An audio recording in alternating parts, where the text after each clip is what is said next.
Oh, yeah. Five-star. LSU.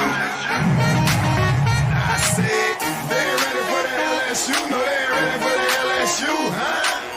They ain't ready for the LSU. No, they ain't ready for the LSU. We the best in the league if you looking for talent. LSU going hard, but we beat Alabama. Then we going out to Florida. Drown the Gators, everybody getting bucked when we step in the stadium. This the LSU anthem, you know it's a hit. You don't know another rapper two-step like this. See me screaming out the window, yelling purple and gold. I'm an LSU fan, girl, you know how we roll now. Back and back it on up. Hey, back and back it on up. Hey, back and back it on up. Hey, back and back it on up. Hey, way down in the back. T-A. Yeah. That is the vibes right now for sure. Every time our offense got on the field. Every time I saw a screen pass to the sideline. Every time I saw a counter for a 2-point conversion with Jawan Johnson. An underthrown ball.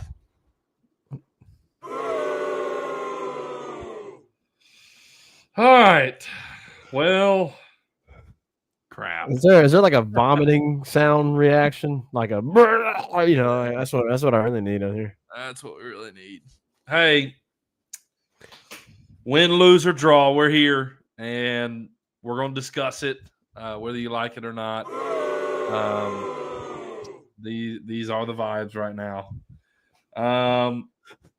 LSU takes its first loss on the season to Ole Miss in Oxford. 24-19 was the final score. And all things considered, a 6-point loss is actually a lot closer than what this game could have been and looked like. You kept it closer because your defense is really good. And to all the people out there who are saying, well, this defense gave up blah, blah, blah, X amount of yards. Yeah, they played 50 plays in the first half. They were on the field forever. Any defense that's on the field for that long is going to give up some plays. And this same defense also gave you 2 turnovers. They gave you stops in the first half, the second half. The beginning of this game, Ole Miss could not move the ball at all until your offense began to stall and the defense was on the field nonstop in the first half. Then you turn around in the second half. They give you a stop after your offense could do nothing with the ball coming out of the half. They gave you a stop. You converted a field goal because your defense gave you a short field. Turn around, your defense gets you an interception and a short field again, field goal. Anyways, point. I'm getting ahead of myself. Point being, this defense is still very good. They did really, really good things in this game. The offense did not help them whatsoever. The period of time when the offense gave them a little bit of time or they had time to go to the sideline and regroup, they came out and did what they were supposed to do. First, Zach, just to start the recap, first series of the game, Lane Kiffin, and I'm not surprised by this, but Lane Kiffin won the toss, took the ball. He's an offensive-minded coach. He wanted to go out swinging and get the ball early and make the first punch. You go 3 plays, 0 yards, 3 and out for Ole Miss. And that's what you expected from this defense. But LSU turns around, and it's a 3 and out, only 4 yards. And then guess what? Your defense gives you another 3 and out, 0 yards for Ole Miss. And then it was this point when LSU drove 5 plays, aided by a big pass to Xavier Thomas, 52-yarder. And I'm going to, Zach, kind of roll through the game really quickly and then there's some things we really need to discuss in detail, I think, to really recap this game as a whole. LSU scores. You go up 7-3. You're feeling really good because your defense has done what they've done. Look, the next drive, Ole Miss makes adjustments because, look, Lane Kiffin is a great offensive mind. You expected them to put some points on the board in this game. I expected Ole Miss to score more than 10 points, right? LSU had not allowed more than 10 points this year. I fully expected more than 10 points this game against Ole Miss.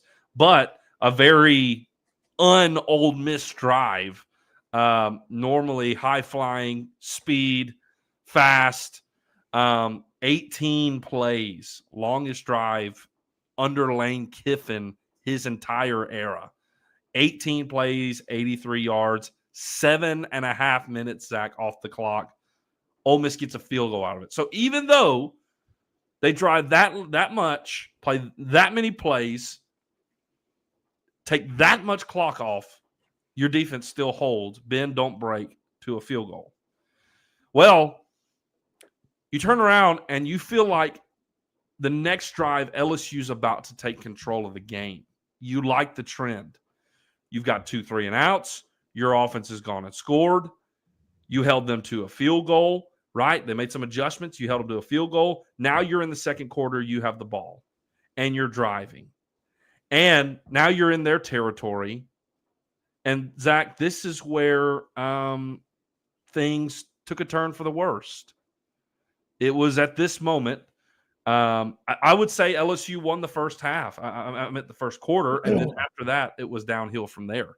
Yeah, I would even say, LSU won the second half. It really was the second quarter where you really wholly lost this game. I'd really just say it was the second quarter, half of the second quarter.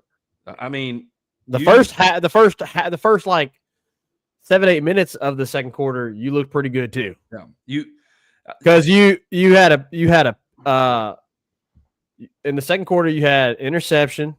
I'm sorry, you forced them to a 3-and-out, or maybe it wasn't a 3-and-out, but you forced them to punt. You had the fumble on their second drive, and then that's when things after that. That's when things started getting bad. Because they started putting points on the board. Yeah.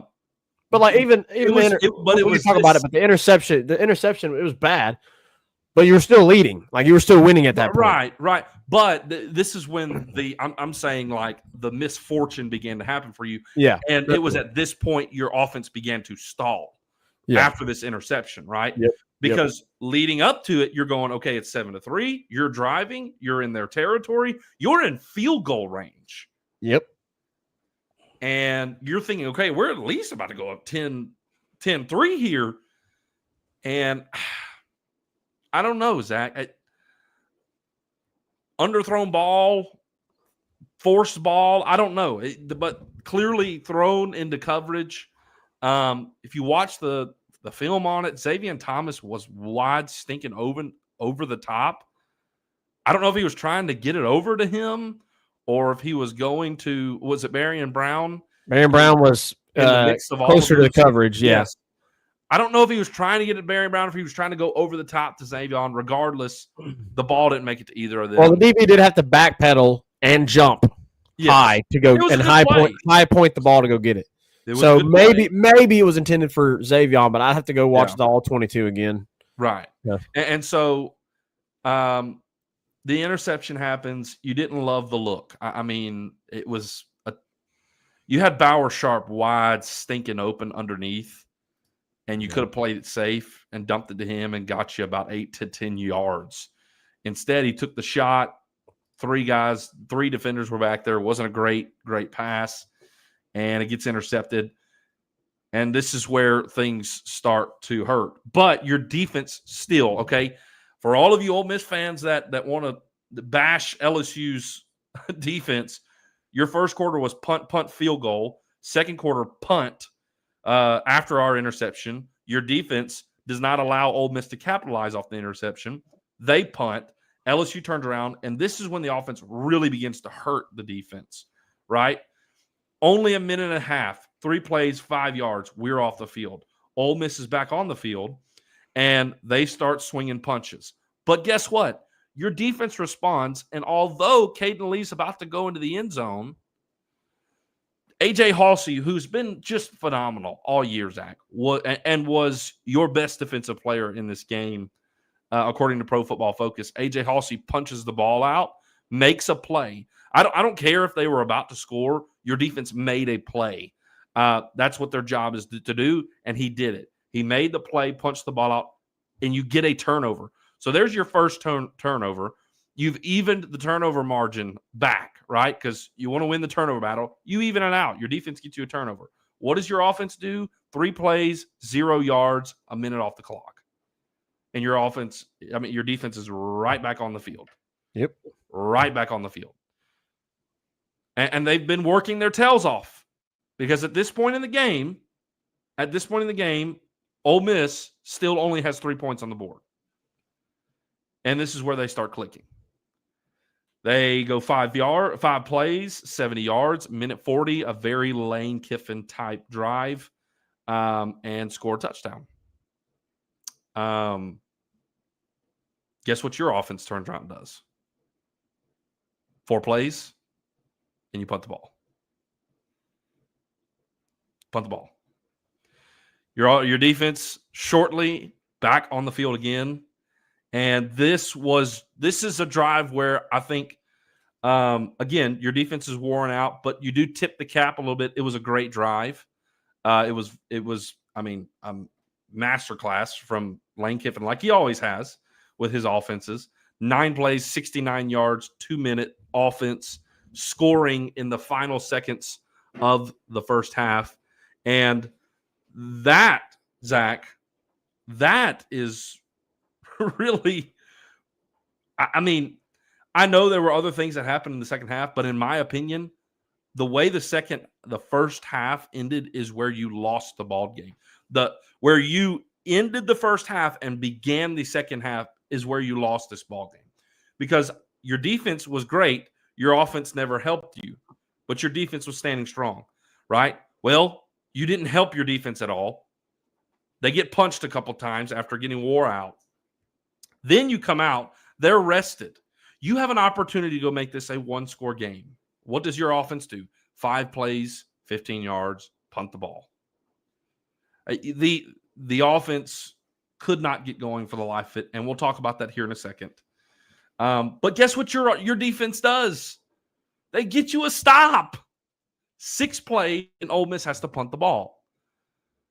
And then they give you a short field. You because of Grant Chadwick, you pin them back, which Grant Chadwick, by the way, is still continuing to be great. But Grant Chadwick pins them back after you don't do anything on the opening drive of the second half. Your defense holds, and you get the ball. I think it was a little bit further than midfield. You run a couple plays. LSU offense finally starts moving the ball a little bit. 8 plays, 33 yards, but still not enough to really get things going and, man, land a big punch, but enough to get Ramos within field goal range, and he kicks a field goal, 33-yard, field goal to make it 10-17. Okay? So your defense stands tall beginning of the second half, right? They're rested at this point. They get a stop. You get a field goal. And you're going, okay, we can get back in this. Your defense comes back on the field. P.J. Woodland comes up with an interception. And he returns it all the way past midfield, giving your offense yet another huge opportunity to put yourself in the driver's seat of this game, to swing the momentum, to really land some punches, but your offense just can't do it. They just can't. The only reason, Zach, you got a field goal out of this drive was because of P.J. Woodland's return on the interception. Yeah. You went 6 plays for 16 yards, just enough to get into field goal range. And it makes it 13-17. It's just not enough. When you are playing Lane Kiffin, you've got to find your butt in the end zone. when you have opportunities, back-to-back possessions, when your defense to start the second half gives you an opportunity, you've got to capitalize. They don't capitalize. Field goals aren't going to cut it. It's 13-17, and Ole Miss is still in the lead. And in the fourth quarter, man, this is where Ole Miss, this drive to open the fourth quarter, they really, really kind of took control. 11-play drive, 75 yards, almost 5 minutes off of the clock, and they score. And here's the reality. When they scored, it becomes a 2-possession game, and you're looking at the clock and you're going, there's 10 minutes, and it's a 2-possession game. It's doable, but there's only so much time. There's only so much time you've got to get going. Well, your offense is not explosive right now. Did they go and score a touchdown? Yes. But they had to work the field. 15 plays, 80 yards. It was a good drive, but guess what? It took 6 minutes off of the clock. Yeah. 6 minutes. And at that point, it's 19-24. You're going to go for 2, Zach. You're going to go for 2 to make it a 3-point game. And we called the most abysmal 2-point conversion play. Yeah, it was pretty awful. Horrible. I mean, no creativity whatsoever. None.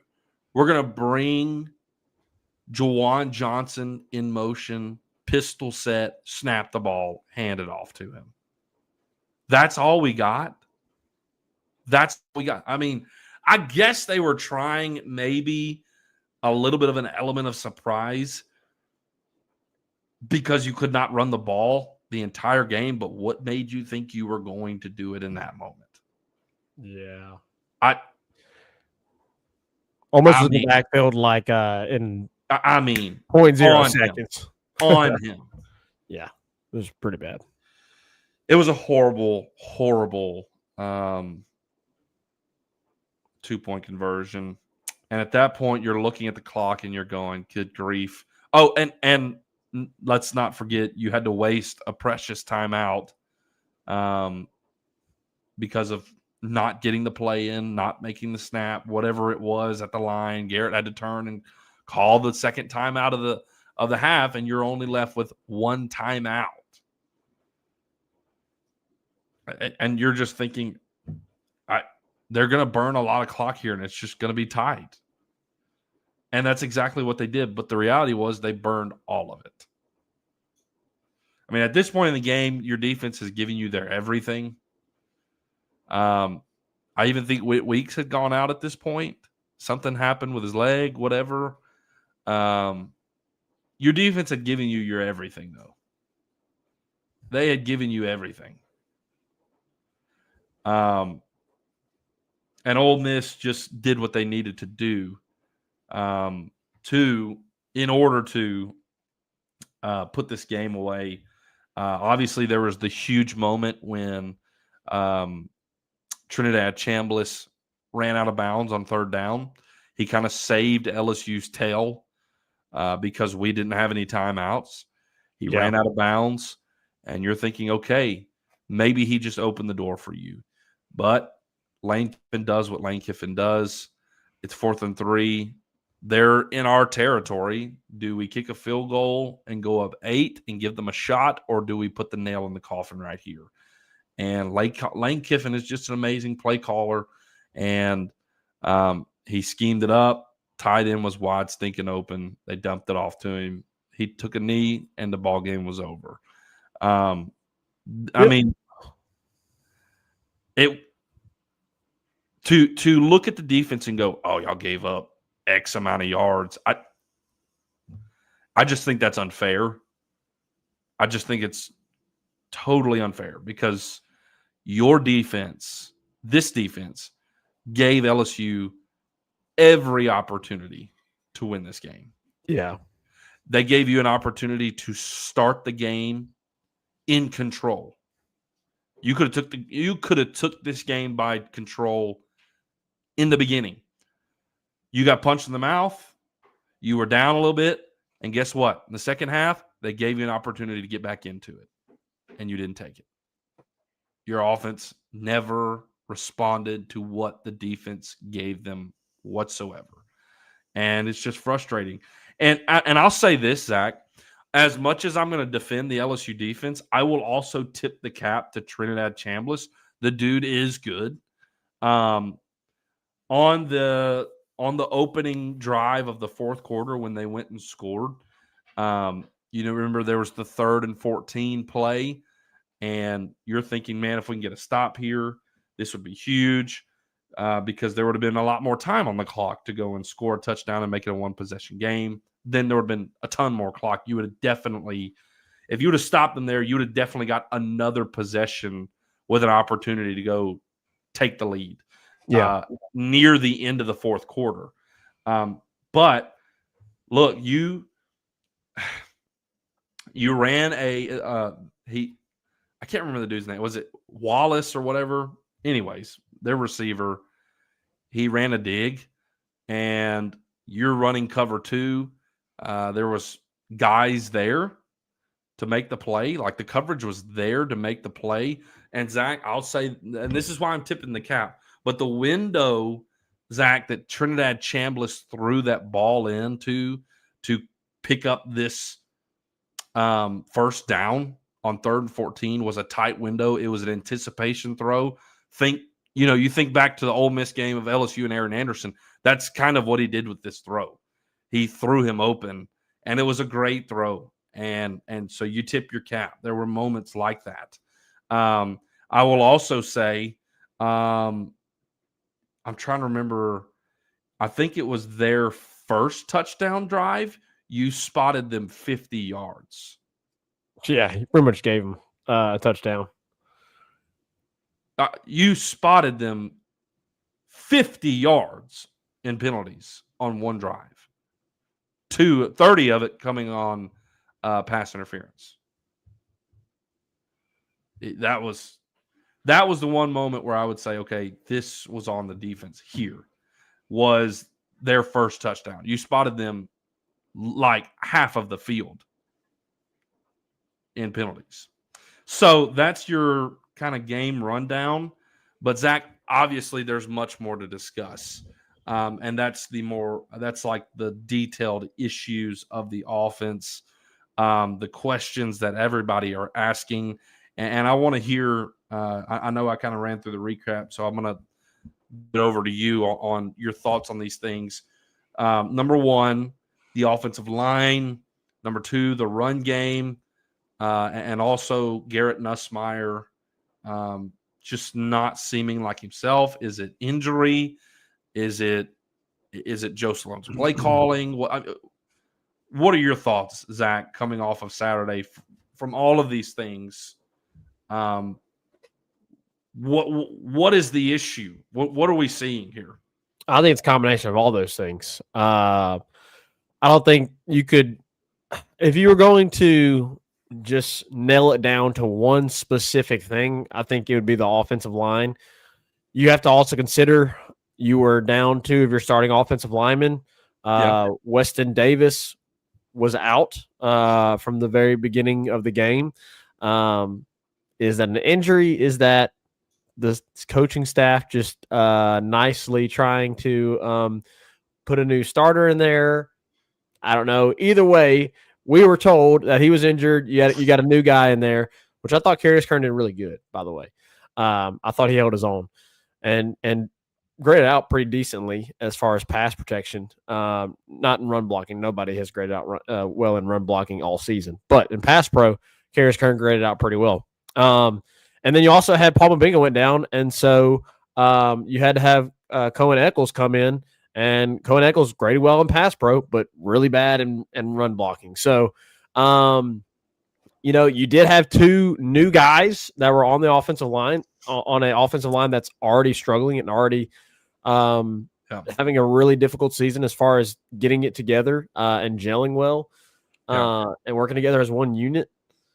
So you are down that. You were already down Caden Durham. You weren't going to have your best running back.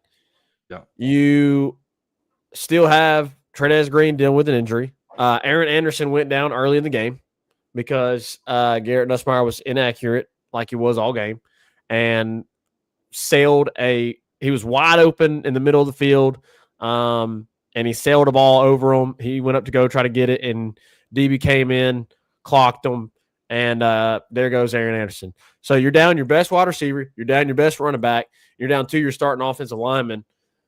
So all things considered, I think you can at least look at those things and go, to only lose it by 6 and to be in it kind of there at the end, considering how much you shot yourself in the foot, pretty impressive to be able to still be in it. So, yeah. And I mean, what does this offense look like whenever you have a healthy Caden Durham and you have your two starting offensive linemen? I don't know.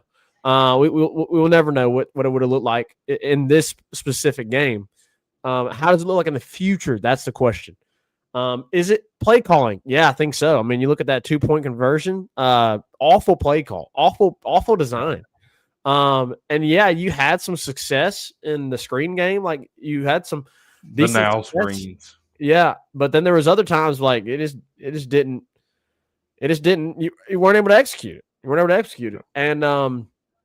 And yes, I do think Garrett Nussmeier is injured. They can say he's healthy all they want to. You can tell from the way he throws the ball and the way it looks in the air that it ain't the same. And also, I'll say this: if he's 100% healthy, why is he skirting the question? Exactly. If he's 100% healthy, we should know by now. Garrett Nussmeier's going, yeah, I'm 100% healthy. I'm all good. There's nothing to worry about. Like he would confirm that, but he dodged the question. He said, I'm not gonna discuss my health. I'm not commenting on my health. I'm not commenting on my health. That tells you right then and there that something ain't right. It tells you because if nothing is wrong and it's absolute fact. If there's nothing wrong, and we know there's nothing wrong, we know that at least something's wrong because they would have never mentioned. They would have never mentioned the torso either. Like you don't just mention something. You don't just mention something if there's nothing wrong. If he's completely healthy, and you're not worried about his health, then why are you mentioning a torso injury when your offense is struggling? And also, Brian Kelly's words when that was brought up was that he would be good after the bye week. After the bye week, correct. And we're not past the bye week. We're not past the bye week, and unfortunately. It cost you this game. I think it was part of the reason it cost you. So you're dealing with injuries. You're dealing with a bad offensive line. Maybe inexperience is bad in regards as inexperience. You got some experience there, but experience playing together as a unit. If you want experience, my question was, why did DJ Chester not come in the second half?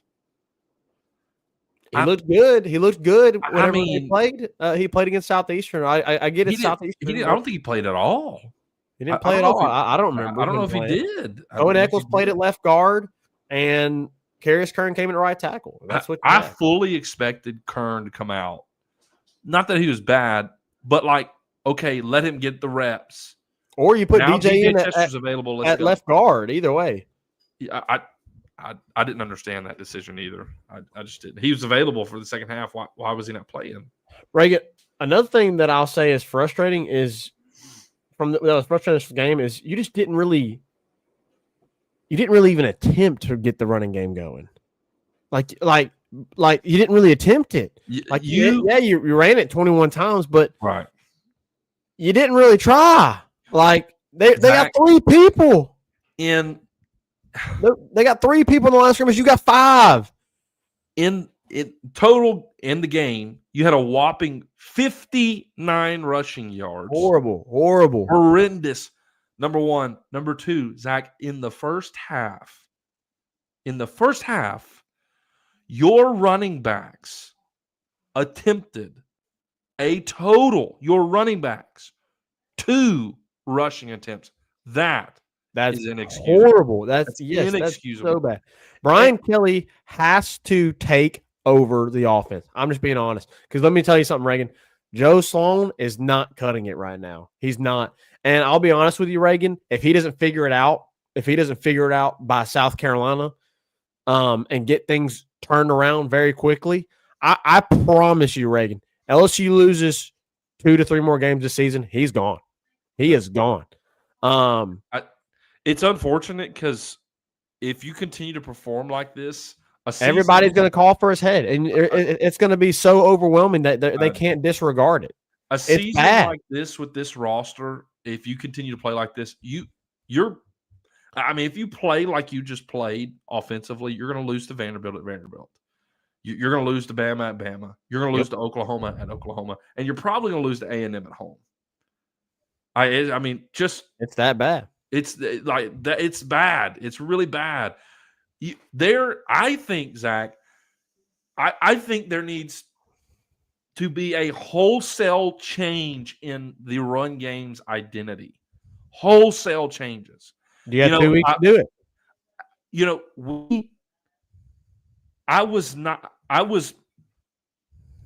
We talked about Brian Kelly's post-game rant right after the Florida thing because we want to know about the run game. Yeah. Like Brian Kelly was defending the run game like it was good. It's not. It is so clearly not. And guess what, Zach? His argument, right, when he was like, we can't run the ball. He was like, did you not see the last play? It was a 52-yard run. Did you not see the ball? We can run the ball. Yeah. Oh, you mean the last play against Southeastern where you brought in a dead gun, where you went under center and brought in a fullback? It's Florida. Oh, okay. Either way. It was the rant after the Florida game when he was like, oh, we just ran the ball, but that one rushing attempt was literally half of your total yards rushing. Yeah, literally. You ran for 102 yards.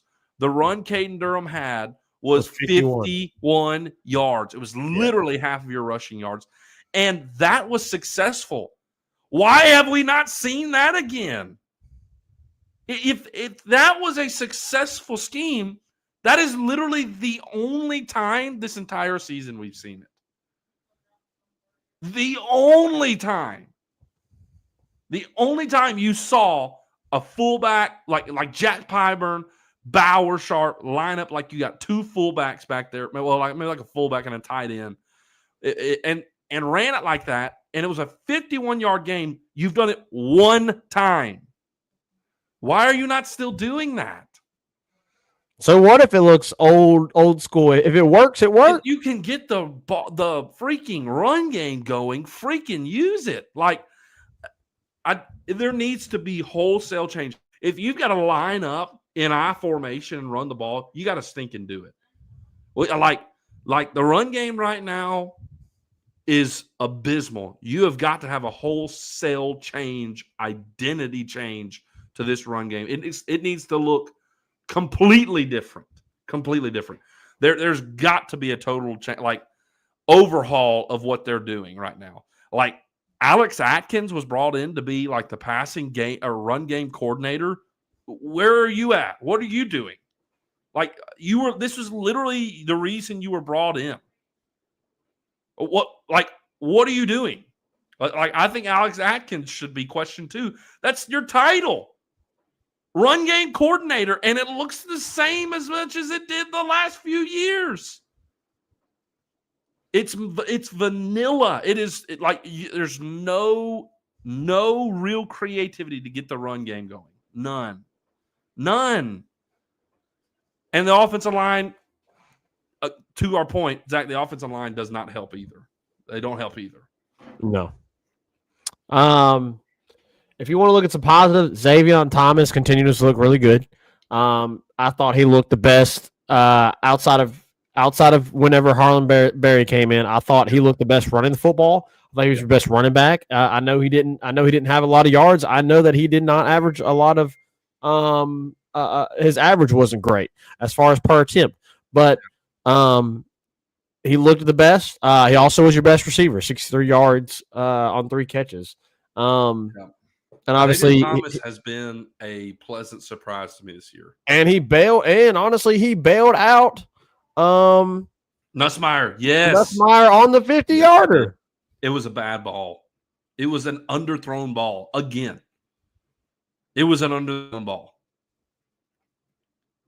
Yep. I mean, literally an underthrow. He had to stop. It might have been a touchdown had he hit him in stride. Well, I mean, you also had the Chris Hilton ball. I mean, he was wide open, burned him. The reason you haven't been able to get Chris Hilton the ball is because Garrett Nussmeier can't throw it to him. He's underthrowing every time. You can't get it to him. Zach, this is since it has to be Reagan. Think about he has to be injured. I'm thinking back to the Louisiana game, the Louisiana Tech game. The first drive when he threw that interception, all of his deep passes Saturday looked like that. Yes.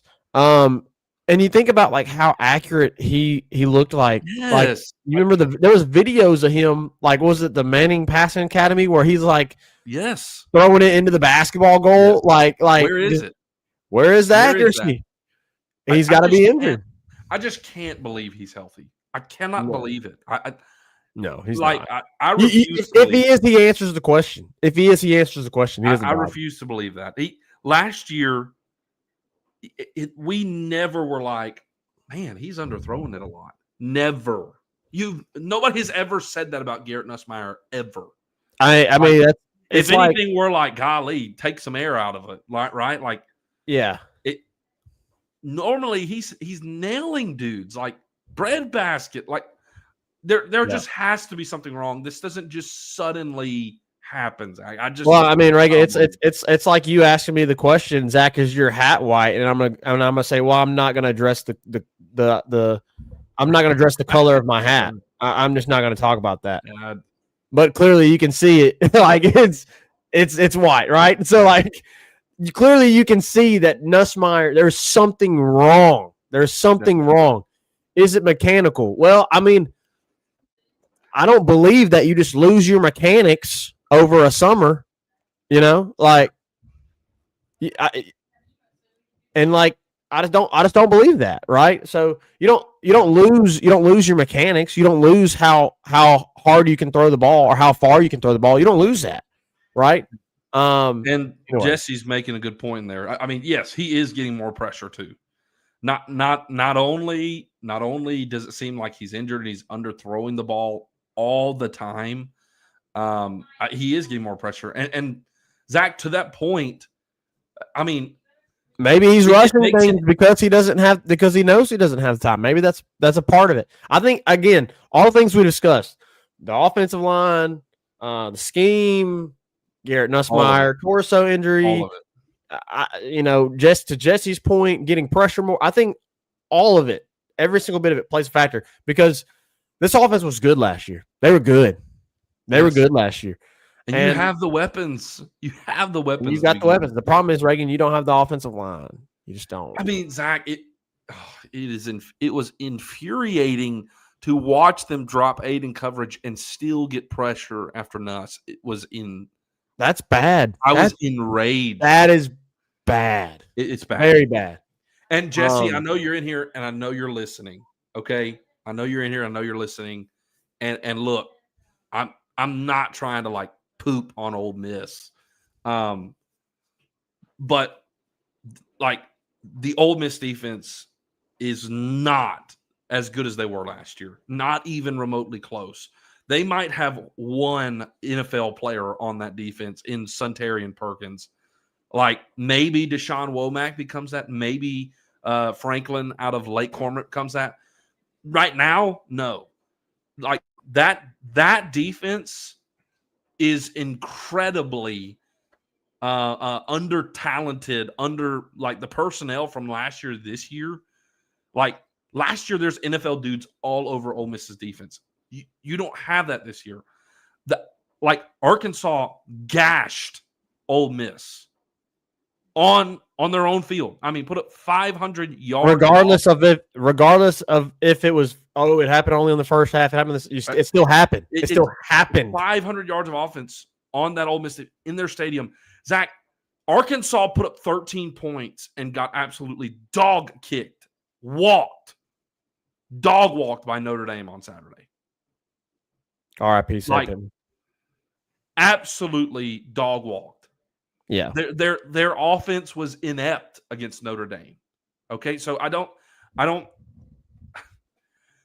I'm not saying Ole Miss's defense is garbage or trash, but they're nowhere near as talented as they were last year. LSU certainly should have been able to move the ball against Ole Miss's defense. There is no excuse, especially against their secondary. Okay, maybe I can understand their defensive front. I think if any part of Ole Miss's defense, you can say, okay, it's pretty solid. It's their defensive front. Their secondary is certainly their weakest point on the defense. And your receivers are plenty. It doesn't matter though when you can It doesn't matter when you can double guard them. If you're dropping that every week on the back end, if you've got two guys on every receiver, if you got three guys getting pressure and you got two guys guarding one, then it's fine. And that's exactly what happened. I mean, it was a recipe for failure, and that's all the offense was on Saturday. It was abysmal. I mean, it was just bad. It really was. I don't know. I really hope Jesse Hilson's Sam Pittman, LSU run game coordinator. I'm totally down for that. Hey, anything, totally down for anything that'll work. That'll help. I actually like legitimately, I would be up for that. Like all those years, like Georgia with those dominant running backs, like under the first few years of Kirby Smart, it was Sam Pittman as their offensive line coordinator. Anyways, or their offensive line coach. Anyways, it was just, Zach, it was an abysmal offensive day. I'm not worried about our defense at all. No. I'm not worried about our defense at all. I thought their performance was People say whatever they want to about our defense. They give up a lot. I think they gave up a lot of yardage, but I think that's because the offense gave them no help whatsoever. They were on the field for 85 plays, Reagan. 85. Yeah. 85. And they gave you, and even still, they got you 2 turnovers and gave you plenty of stops. I mean, heck, how many times did Ole Miss have to punt the freaking ball? Not only did you get 2 turnovers, but Ole Miss punted the ball 1, 2, 3. So 4 times. That's 6 possessions. Your defense got you a stop. Yeah, that's plenty. That's plenty of opportunities. 1, 2, 3, 4. Yeah, 5. Okay, excuse me. Yeah, 5. So 7 times. 7 times. Yeah. 5 punts, the interception, and one of their touchdown scoring drives was aided by 5 LSU penalties. Yeah, or 4. Which that's on the defense. I mean, that's on the defense. I'm just saying though, like it was aided. Your defense got stops, but like it wasn't Ole Miss having success that drive. It was LSU defense making mistakes, giving them all the yardage. And I'll even say this: the DJ Pickett pick 6. I mean, both of those.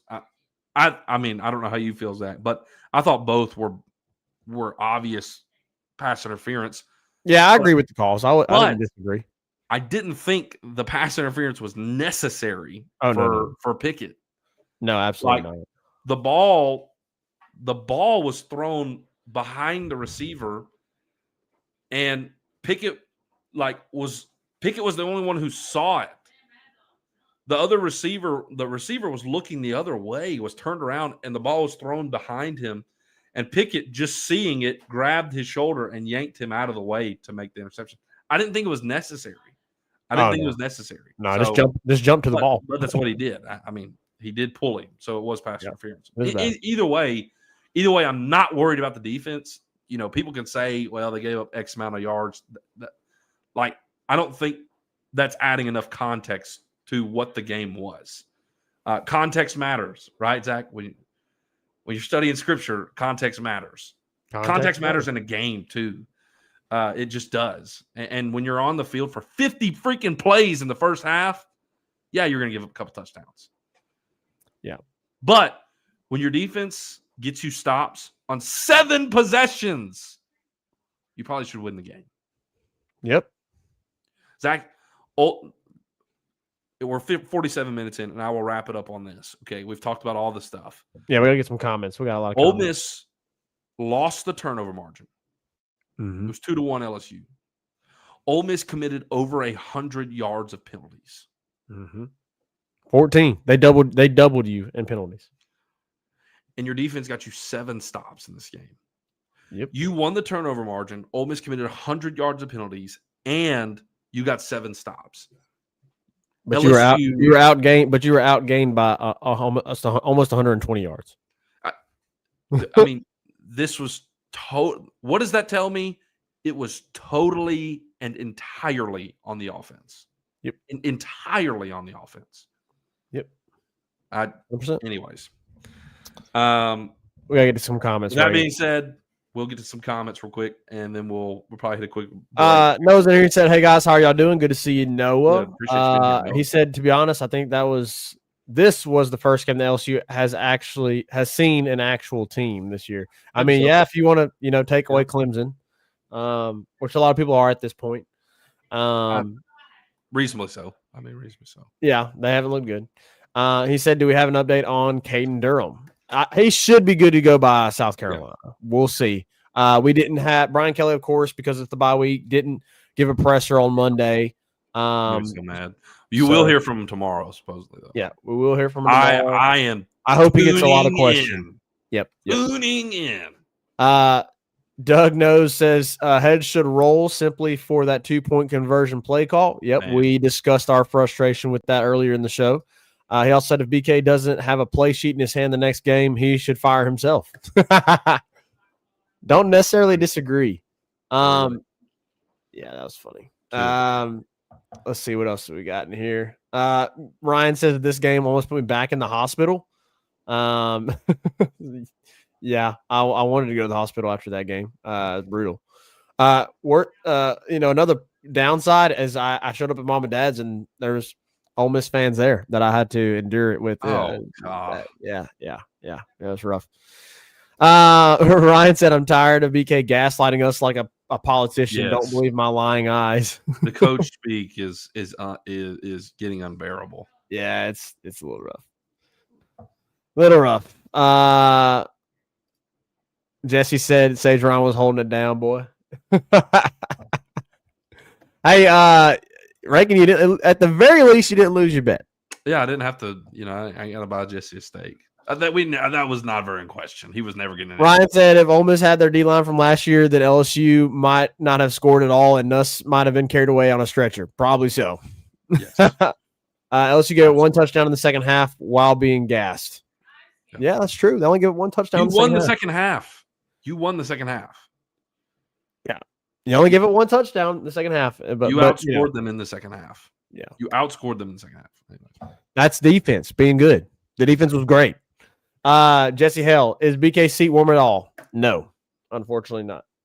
And yeah, I mean, I'm saying that right now. I'm starting to get there, Ray. I'm just being honest. I'm starting to get there. Yeah, the seat. I mean, I would say that the seat is getting warm. Yes. I'm talking about as far as like being checked out on BK. I'm getting there. Yeah, I mean, yes, it is. I mean, we made it very clear that there was no excuse this season. No, we made it very clear. From a fan perspective, Jesse. Yeah. Yes, his seat is warm. Yes. From a logical perspective, no. But from a financial situation, you're not going to fire him. No. In my opinion, he has this year and next year. This year and next year. At least. So, if this continues though, and this season becomes an absolute failure, like you can't correct anything with the offense, I think you're going to see some major changes on the offense. Because I mean, Zach, you look at the defensive staff, and let's just be honest. I mean, the defensive staff compared to the offensive staff is like not even comparable. The only one I think I would keep on the offensive staff is like Cortez Hankton at this point. Yeah. At this point. Because we've hyped up Brad Davis a lot, but after the last 2 years, golly dog, he gets the recruits. Yeah, he Brad gets Davis gets the stink. Like we got 5 stars everywhere on offensive But you line. couldn't. It's But like, you couldn't can't run even block. move the ball, But man. you couldn't run block last year with Will Right. Campbell and Emory Jones and Garrett Dellinger and all. I mean, Yeah, and Miles Frazier. I mean, you couldn't run block. With those there's guys. reasonable questions there. Yeah, I guess this is the time to panic section. yeah. Is it time to panic? This is that section. Honestly, Reagan, I don't know. Maybe. Yeah. Maybe. How do you look against South Carolina? I want to give it at least. South Carolina's not a good team either. Yeah, I want to give it. Not a good team. If you look like this against South Carolina, it might be time to panic after South Carolina. Let me go look at the schedule again. BK is losing the fan base. He is for very sure. very quickly losing the fan base. To Ryan's comment there. Yeah. So he is losing the fan base. Yeah, I would agree. So let's see real quick. This roster's stinking loaded. There's just no excuse. If you look like this in 2 weeks versus South Carolina, yeah, it's time to panic. Yeah. If you lose at home against South Carolina, slapping the button. Yeah, I'm panicking. I'm absolutely panicking. Because I will consider these things, Reagan, as I previously mentioned. Consider these things. You're down to your starter offensive lineman. You're down your starting running back. Your quarterback's clearly hurt, regardless of what anybody says, regardless of the coach speak, regardless of what he says to media. And you are on the road in Oxford against a good team. A good team. I'll say this. As much as I don't think Ole Miss's defense is like stellar. Again, not saying they're horrible or trash or anything. I don't think they're a stellar defense. I'll say Trinidad Chambliss is a lot better than I thought he was. Yeah, Trinidad's good. He's a lot better than I thought he was. I mean, Zach, I'm not kidding. When I saw the replay of the 3rd and 14 pass, I was like, God, that was really stinking good. I was like, I mean, he used his legs. He used legs, and else you couldn't stop. And I'll say this. Here's my one critique.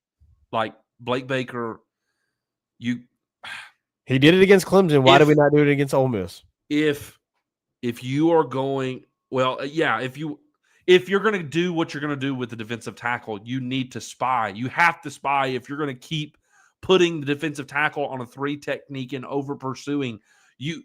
So many times you line Patrick Payton up on the edge and you put your defensive tackle on a 3 technique and you over pursued, right? They showed it. I mean, they showed it on the broadcast. It's not rocket science. You 3 technique the tackle. You had Patrick Payton come over the edge. They both looped wide and that left a lane underneath and Chambliss just slipped underneath it. Over and over and over again. So if you're going to do that with the defensive tackle and try and pursue the quarterback and rush the quarterback in that way where you're sending 2 guys on the outside, you've got to have a spy sitting in the box to stay there, though. You got to have a guy sitting in the box. If not, he's going to gash you every time, and he did. That's the one thing I'd say I will critique. You can't over pursue like that and not leave a guy back for him. And he made you pay. So I'll give credit to Chambliss. I mean, he was better than I expected. He was better than I thought.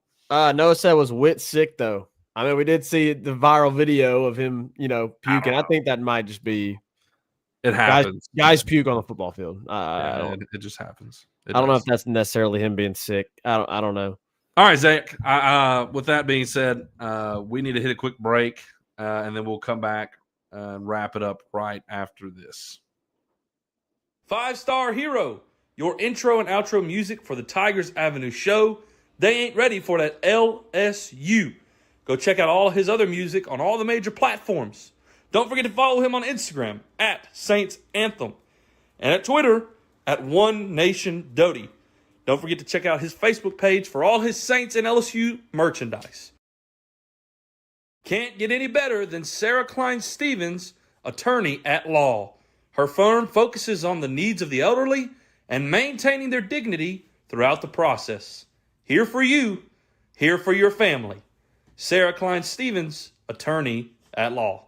Stop by to try Fulton's newest drive-through coffee shop, The Well Coffee Co. for all of your coffee needs. Iced, hot, blended, however you like your coffee, we got it. You don't like coffee? Try one of our Red Bull infusions. Maybe you want something else? Try a smoothie of different flavors as well. We'd love to see you at The Well Coffee Co. Monday through Friday right now, 6 a.m. to 2 p.m. The Well Coffee Co., John 4:14.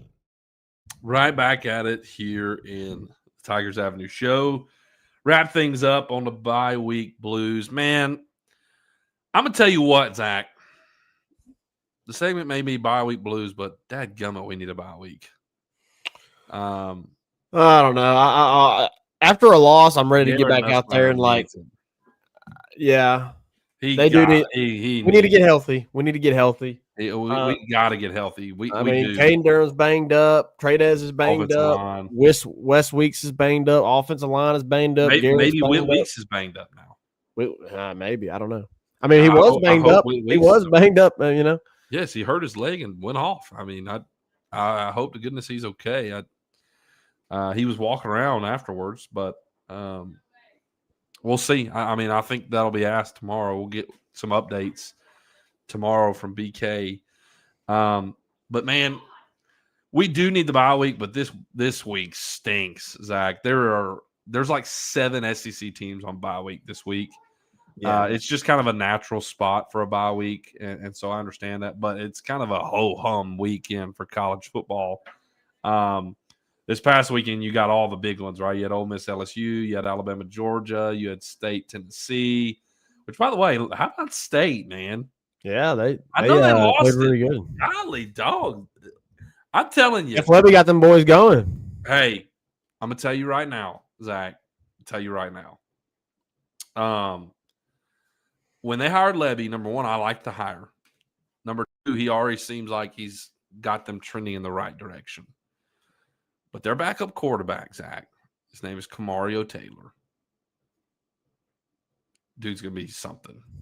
He is going to be a force to reckon with. And guess what? You got to play him. You're going to have to play him. Let me just put it this way. In high school football, you get 9 games and an open date. You can choose whether to schedule on that open date or not. Get you 10 games in. Well, our potential opponent for that open date the last couple of years in Hittawamba was Noxubee County, where Camario Taylor played high school football.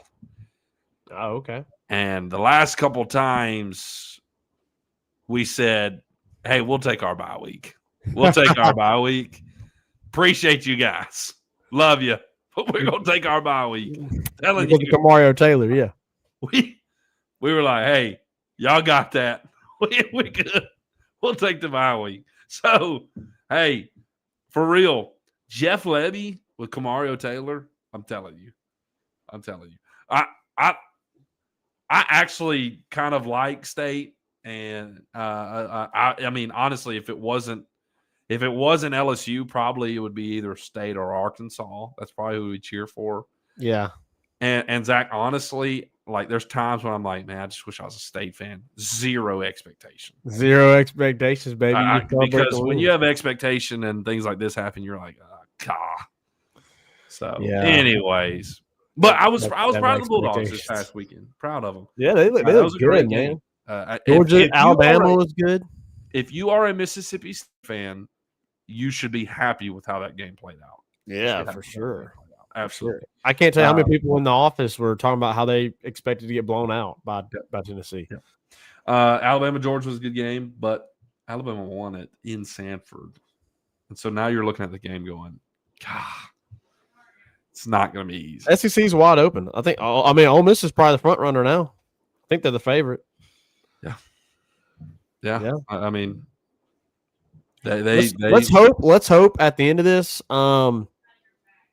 it's LSU and Ole Miss. Like they're the two best teams, and we just lost to the best team in the SEC. That's what it was. Oh my gosh, as much as I would hate for it to be Ole Miss to be the best team in the SEC, right now, you as an LSU fan, you're just gonna have to suck it up and cheer for them. I would love another chance. Yes. Because if you win out and Ole Miss wins out, and your only loss is on the road against the best team in the SEC Against Ole Miss, you're probably playing them, yeah. oh Yeah. yeah, for sure. We can get a crack. There's a maybe lot. we can There's get a lot crack that needs back to out happen. on the SEC championship game or something. There's like a that. lot that needs to happen before we. Let's not get ahead of ourselves. Lots Yeah, gotta no. happen before we Yeah, do I'm not gonna anything. get my hopes up. I'm expecting another like 3 losses right now. LSU's gonna lose to Vanderbilt in Nashville. They're gonna lose to A&M at home, Bama. They might beat Oklahoma. I don't know. I think between those 4 games, you just hope to win one right now, which is terrible because I predict this to go 10-2.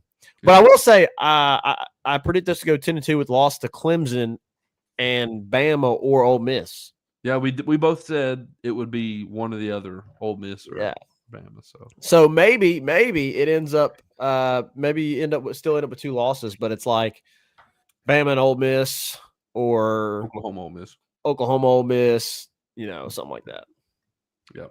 Vanderbilt, Ole Miss. I'll say this: if you're 10-2 and your only losses to Ole Miss and Alabama, you're probably in the playoffs. Yeah, probably hosting a home game. Once, yeah, at least. Maybe Zach, some maybe some games of interest this week. Florida, Texas. It's at Florida. I'm actually kind of interested to see how Arch does in that game because regardless of how bad Florida's offense is, their defense is pretty stinking good. Yeah. Zach, Alabama or Vanderbilt. That's Vandy. college game day. Vandy obviously knocked off Bama last year. Vandy is 5-0, Zach. Yeah. Vanderbilt is 5-0. Good. Diego Pavia can play, man. He can. That makes he's me gonna nervous. be. He's gonna be. I hate that. Like probably in the NFL, he's probably not gonna do anything. Yeah. But like he's just like kind of one of those college quarterbacks that just is a really really good college quarterback. Like, I mean, he's flashy. Johnny Manziel. Yeah, like Johnny Manziel type guy. You got Florida State and Miami at Florida State. I will definitely be interested in that one as well. See how Miami plays. Miami may be the most complete team in college football right now. Florida State's got to bounce back. They do. After losing to Virginia. Overtime loss to Virginia. Did you see the field rush for that? I did, bro. I watched it live, bro. Come on, pretty crazy. And then Mississippi State at Texas A&M. That is one I definitely want to watch. I definitely want to watch to see. I haven't got a good look at A&M yet. I want a good game to watch. A&M. Their offense has been rough. I know A&M beat Auburn this past weekend, but it was at home. Low scoring, ugly game. Yeah. It's like 10-14 or something like that. Something like that, yeah. That favors you. Some of these games favor you, Reagan. A&M, South Carolina. 16-10. Yeah. Some of those games favor you. Alabama, or not Alabama, but A&M, South Carolina. I mean, Alabama too. Games. Alabama too. Their offenses are low scoring. It's the road games that are going to be hard. At Alabama, it's going to be stinking hard. At Oklahoma, it's going to be hard. How is John Mateer, though? We'll have to see after his hand surgery. That'll be a question mark for the rest of the year. So maybe it plays out well for you with things like that. Never want anybody to be injured, but I mean, maybe he's not 100%. You know what I mean? Mm-hmm. But we'll see. All right, guys. As crappy as this last weekend was, it is what it is. We're still here. We're going to be riding with the Tigers regardless. Win, lose, or draw. We're Tigers for life. It's time. Want to know this why week? Yes. You know why we lost? Ryan didn't come in here and come in Ryan unacceptable before the Ole Miss game. Oh my goodness, that was unacceptable. I didn't think about it, but Ryan wasn't in here last week when we previewed Ole Miss. He didn't say it's time. He didn't comment. He may have watched, but he didn't comment and say it's time for 1-0. So hey, Ryan, you can't miss. Every week, I need you in here to hit me Tuesday night. We need the King Solomon. It's time. Yeah, we need it. All right, guys. Ryan, we love you, though. We appreciate you being here as always. And hey, win, lose, draw, we're still Tiger fans. We love the LSU Tigers. We're going to root for them as always. We want to see change because there's expectations. This roster is great. We want to see it happen, man. We want to see our Tigers succeed. So hopefully they can make the adjustments and this season can still be a successful season. We'll see. Maybe we can get some health back this bye week, and we'll get back rolling as the Gamecocks head to Baton Rouge for our next game. So we'll see you next time here in the Tigers Avenue. Appreciate you guys. 5 Star here, take us out. Peace. Who that? Who